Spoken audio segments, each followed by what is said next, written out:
24 de febrero, 34 años después.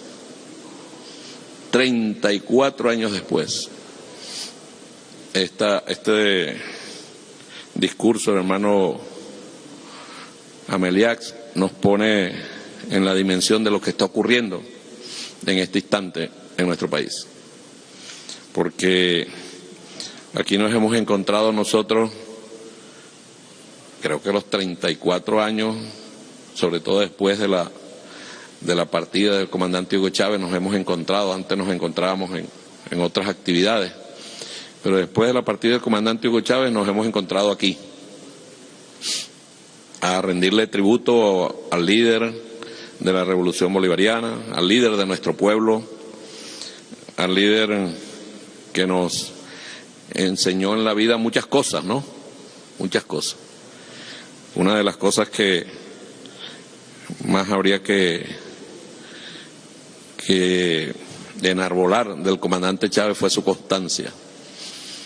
Si ustedes revisan el discurso del comandante Chávez cuando tomó posesión ante la Asamblea Nacional en el año 99 y revisan el discurso del comandante Chávez de lo que llamamos su última proclama, habla de la unidad como valor fundamental. Habla de la unidad, pero también nos habla de todo lo que hemos recorrido para consolidar esa unidad.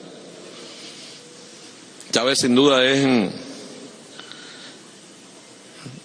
el referente principal de lo que vivimos en Venezuela. Cuando nos ha tocado, pues, situaciones adversas, siempre en lo personal lo hago. Digo, ¿qué haría Chávez en este instante? ¿Qué haría nuestro comandante en este instante, en las situaciones más difíciles que nos ha tocado vivir? Y ahí uno siempre encuentra respuesta. Siempre encuentra respuesta. Venezuela, sin duda, hoy está atravesando un momento muy complicado para el país. Muy complicado. Que nos exige a todos, subir los niveles de conciencia que habla Ameliax. Nuestro pueblo lo tiene. Pero el liderazgo tiene que subir los niveles de conciencia. No puede haber lugar para individualismo, para personalismos. No, y lo que exige este tiempo histórico es máxima unidad de la fuerza revolucionaria. Y cuando vemos entonces lo que ocurrió aquí el 3 de enero en la madrugada, un ataque artero, vil, contra nuestro pueblo, fue secuestrado nuestro presidente Nicolás Maduro y hoy es prisionero de guerra, sin duda. Y la respuesta de un pueblo, nosotros tenemos que quitarnos el sombrero, la boina, la gorra, lo que tengamos ante nuestro pueblo. Y decir que Hugo Chávez no aró en el mar. Hoy estamos recogiendo nosotros eso. Es lo que nos permite mantenernos de pie, con firmeza. Como dice Ameliax, respeto. Exigimos respeto a nuestro país. Nos enseñó el comandante Hugo Chávez cómo convertir aparentes derrotas en victorias. Aparentes derrotas en victorias. Transformar aquella aparente derrota del 4 de febrero en una gran victoria popular a largo plazo, a muy largo plazo. Hoy, lo sabe el mundo entero, los únicos que garantizan la paz de este país somos nosotros, el pueblo chavista. Es la revolución bolivariana.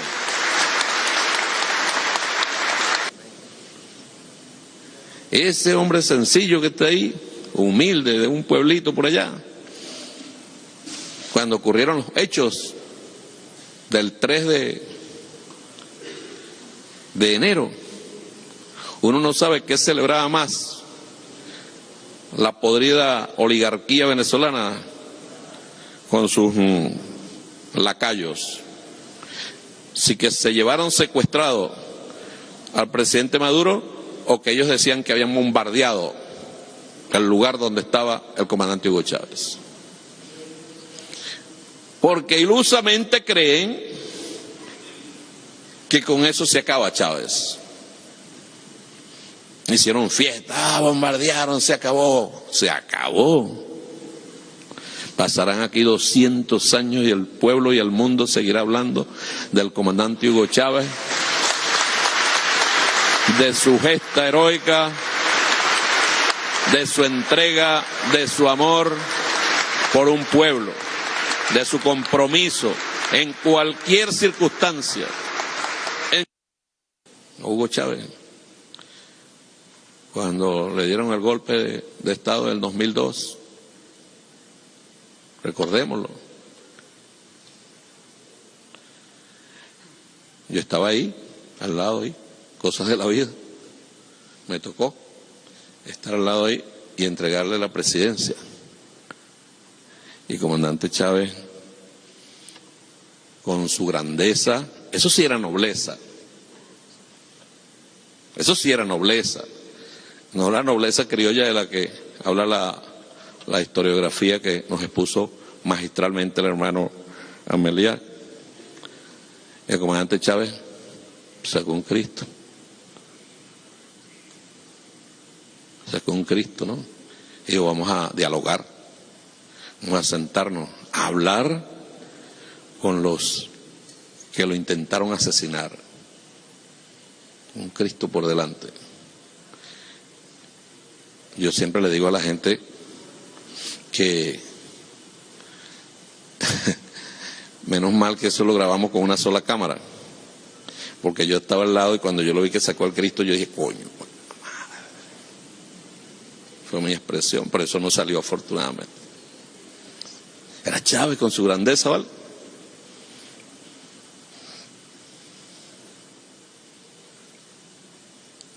Con su visión, con su por ahora.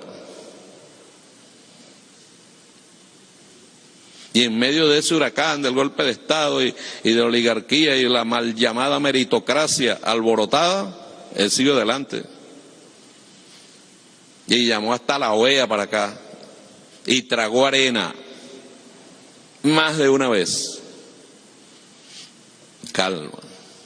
Y nuestro hermano presidente Nicolás Maduro nos decía calma y cordura, nervios de acero. El que se desespera, pierde. Calma y cordura. Además de la unidad, tener nosotros la inteligencia para actuar y tomar las decisiones adecuadas, que a veces son incómodas, pero hay que tomarlas y seguir avanzando. Nuestro enemigo histórico es el mismo enemigo histórico, el enemigo de los pueblos. Nuestro enemigo histórico está ahí, con sus distintas formas. Pero este pueblo, ¿cómo ha crecido? ¿Cómo ha crecido? El terror que vivieron nuestros niños ese día debe enseñarnos a nosotros de lo que significa esa amenaza. Terror, personas que estaban acostadas en su casa y les cayó una bomba y los asesinó.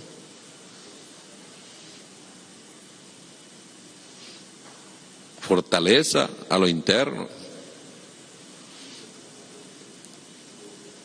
Mientras nos ven unidos, lo pensarán.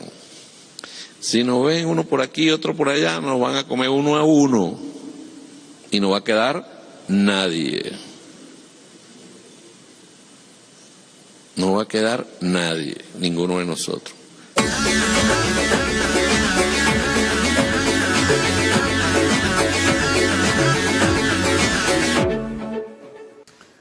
Bien, fíjense bien. Yo quiero partir de dos puntos.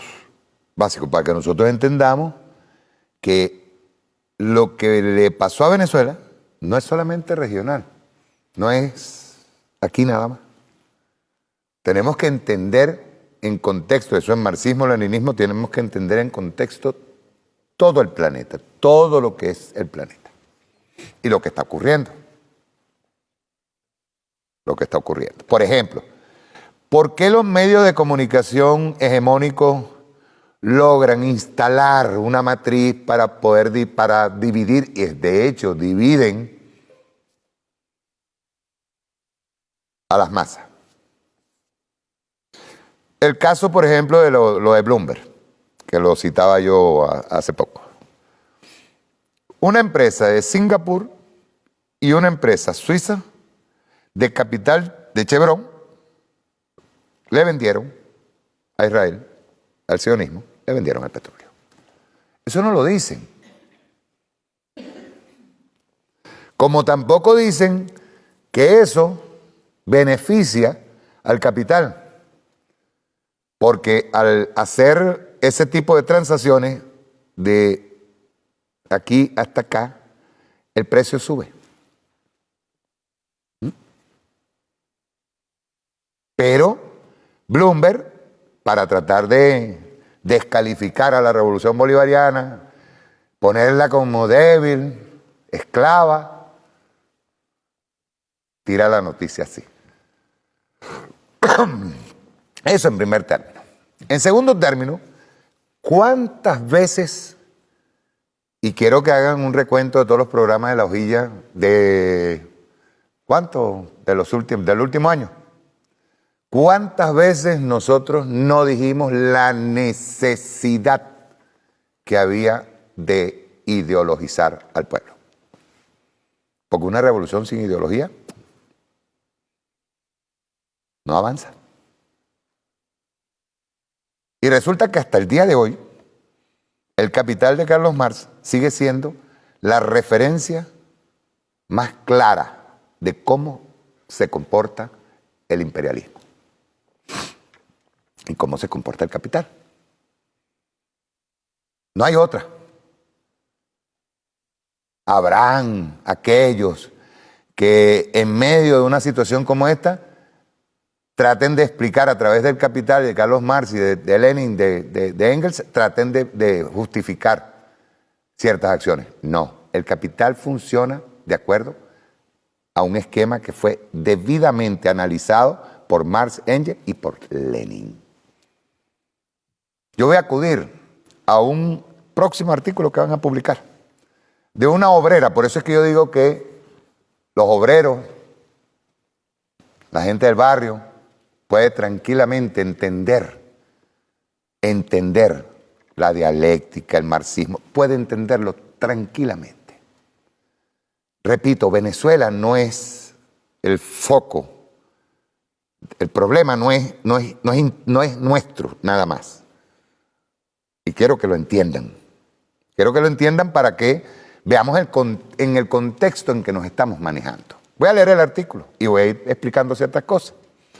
En momentos de confusión, es necesario detenerse a analizar al enemigo. Definir el imperialismo, su composición, su fuerza y sus objetivos. Composición, primer punto. El imperialismo es una etapa, escúchese bien, donde el interés de las corporaciones supera a los estados. Es una fase con carácter universal.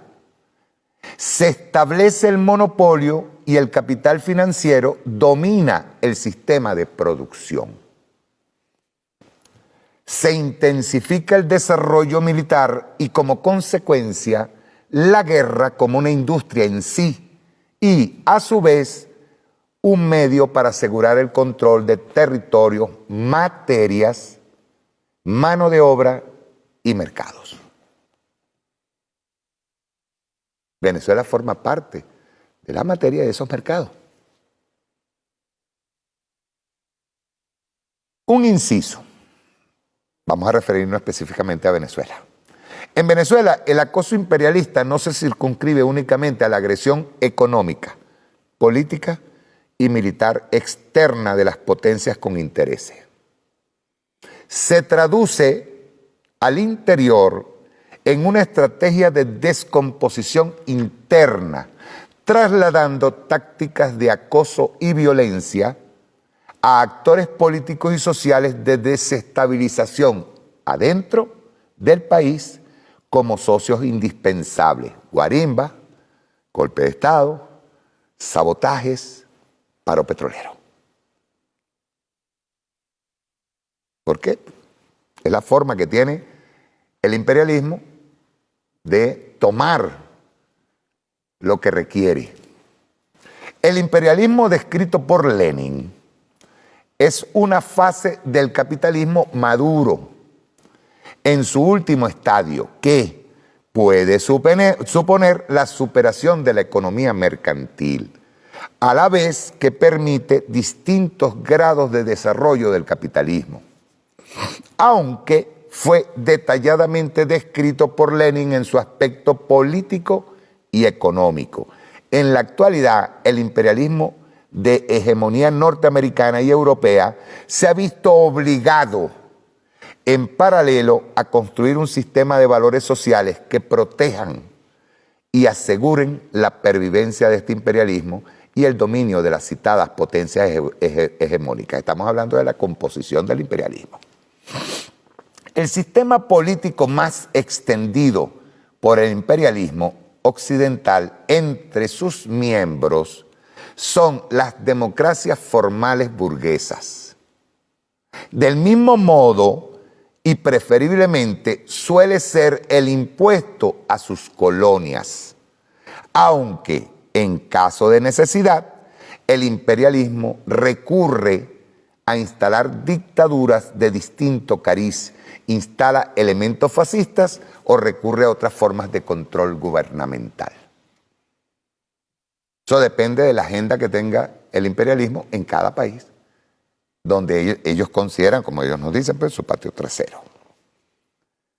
El sistema de valores sociales del imperialismo OTAN está basado en el individualismo, la mercantilización y la cosificación del ser humano. Por eso lo desnaturaliza, lo convierte en cosa. Y la naturaleza se fundamenta en la descomposición de todos los principios humanos. Así de simple. Ellos necesitan, al ser individual luchando contra todo el mundo, todos contra todos, en medio de esa descomposición, porque de ahí genera su capital, pero al mismo tiempo está en descomposición, cae. Esos son sus valores. La fuerza, vamos para el segundo punto. La fuerza del imperialismo es eminentemente militar, aunque se apoya fuertemente en el discurso totalizante de su antisistema de valores y la penetración de su ideología liberal. El imperialismo norteamericano actual sufre, escúchese bien esto, una bancarrota producto de las contradicciones inherentes e irresolubles del capitalismo.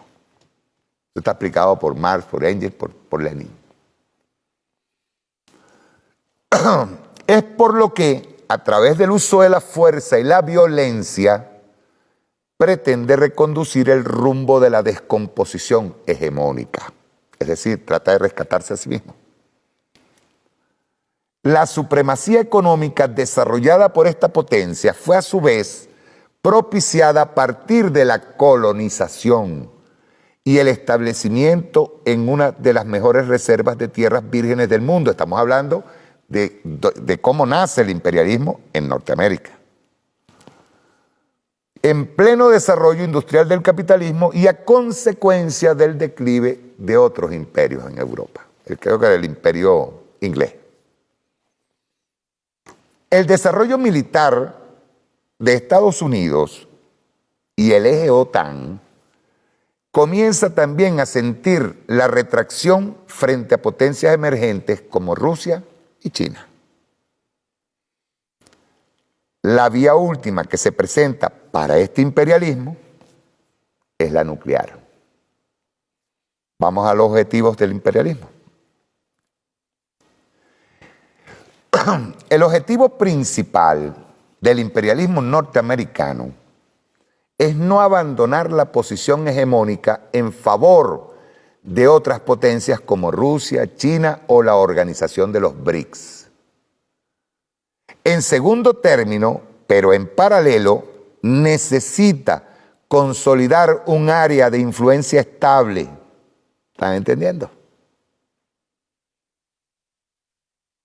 Y segura, estable y segura, que le permita emprender de nuevo la disputa por territorios que no controla, asociados a otras potencias o a los que se ha visto obligado a renunciar circunstancialmente.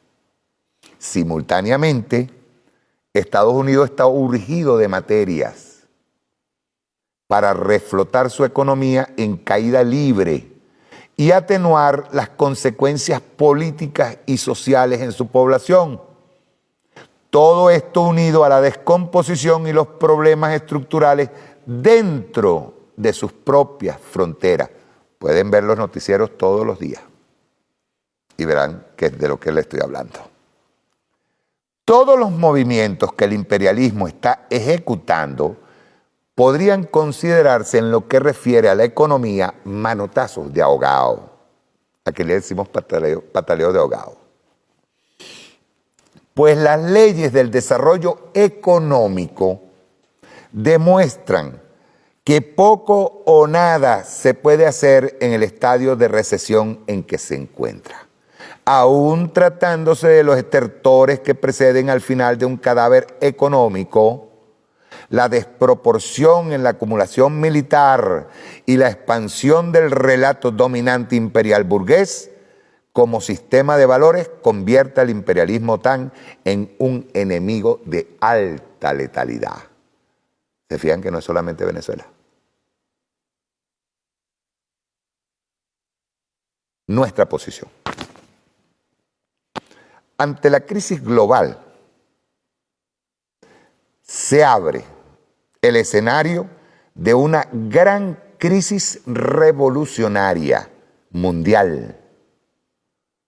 Es imperativo aprovechar esta oportunidad para transformarla en la posibilidad de un cambio total del sistema de producción y no simplemente en la sustitución de una potencia dominante por otra de un mismo sistema capitalista imperial que amenaza la vida en el planeta. Estamos, pues, ante la urgencia histórica de evitarlo. En varias oportunidades yo le he dicho que nosotros estamos inmersos, nosotros. Por eso, lo del 3 de enero. Nosotros estamos inmersos en una lucha, una guerra interimperialista. O, en su efecto, en una guerra entre potencias. ¿Por qué? ¿Por qué se sigue acudiendo al sistema capitalista? Independientemente de la cultura de cada uno de los países que están inmersos en esa guerra y en donde nosotros somos campos de batalla, independientemente de eso, lo cierto es que se sigue acudiendo a una mutación del capitalismo, cuando debería, incluso hasta por salvar el planeta, debería estarse apostando a otro tipo de política económica, social, porque es la única manera de salvar al planeta. Y eso está descrito por Marx, Engels y Lenin, guste o no le guste a la gente. Habrán detractores, habrán quien dirá, no, que como yo lo hablaba hoy con Isabel, le decía, no, pero es que esto es lo peor, que tú sales, hablas de socialismo y te dicen que eso está obsoleto. No. El socialismo tiene apenas 150 años, ¿no? Más o menos. En cambio, el capitalismo tiene. Y se sigue descomponiendo. ¿Por qué? Porque el capital, tal cual como la riqueza fundamentada en unos poquitos, quiere más y cree que el mundo es infinito y no lo es.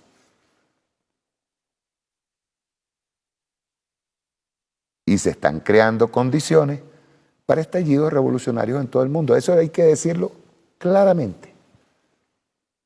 Porque la gente depauperada, esos que nosotros hablábamos el otro día en el programa de Al Filo, aquellos que son lo que llamamos nosotros asalariados privilegiados, que creen que se van a salvar de la descomposición del capitalismo, no entienden que ya de por sí se están depauperando. ¿Sí? Entonces, primero hay que entender en qué situación estamos para fortalecernos. Vuelvo a repetir, la necesidad de ideologizar a las masas, la necesidad de ideologizar al pueblo para que entienda en profundidad, no es ver nada más, es la reacción de rabia que hay, pero no, porque es que fulanito es el enemigo y yo no sé qué y tal, listo. No, ese no es el tema. El tema es cómo hacer para que ese enemigo por fin uno lo confronte, lo derrote y construya una sociedad más justa. Una sociedad que vaya a la igualdad de todos los seres humanos y no a la, digamos, a la preponderancia de un grupito encima de todo un pueblo. Porque estaríamos repitiendo el mismo esquema del capitalismo y el imperialismo y la forma en que funciona.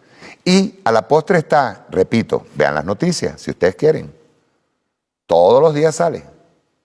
Porque no solamente nos atacan a nosotros para tratar de debilitar a la revolución bolivariana, no. Vean hacia adentro. En eso que nosotros sabemos que están en descomposición, ¿qué está pasando internamente? No solamente en el norte, en Europa. Y eso más temprano que tarde, esa crisis del imperialismo nos va a tocar. Ya nos tocó, ya nos está tocando. Pero también entramos en una crisis revolucionaria. ¿Qué hacer? ¿Cómo responder ante esa crisis del imperialismo? ¿Respondemos igual con el capitalismo? No lo he dicho yo, Chávez lo dijo más de una vez. Por eso hay que hacer un análisis, a veces incluso hasta de lo que decía Chávez cuando hablaba del capitalismo. Nosotros estamos siendo víctimas en este momento de una guerra global por materia. Llegamos al final del programa de hoy. Un abrazo a todos. Los amo muchísimo. El próximo domingo, al filo de la medianoche, ¿qué tenemos? ¿En Al Filo de qué vamos a hablar? De la clase trabajadora. Tenemos ideología pura. Y el próximo martes, La Hojilla por BTV. Chao. Tiene 72 horas a partir de este momento el embajador yanqui en Caracas para salir de Venezuela. Tiene 72 horas. Cuando haya un nuevo gobierno en Estados Unidos, mandaremos un embajador. Un gobierno que respete a los pueblos de América Latina. A la América de Simón Bolívar, carajo. Váyanse al carajo, yanquis de mierda, que aquí hay un pueblo digno. Aquí hay un pueblo digno, yanquis de mierda. Váyanse al carajo 100 veces. Aquí estamos los hijos de Bolívar, los hijos de Guaycaipuro, los hijos de Tupac Amaru. Y estamos resueltos a ser libres. Nosotros, yanquis de mierda, sépanlo, estamos resueltos a ser libres. Pase lo que pase y cuéstenos lo que nos cueste. Ya basta de tanta mierda de ustedes, yanquis. Ya basta. El día que nosotros, todos los suramericanos, cantemos como un solo gallo, nos respetarán. Nos respetarán. Ahí está el secreto. El día que hablemos con una sola voz, nos respetarán los poderosos del mundo. Nos han tenido divididos y cada quien defendiendo sus propios intereses. Nosotros no. Nosotros defendemos y defenderemos la dignidad de nuestros pueblos hasta las últimas consecuencias. Prepárense.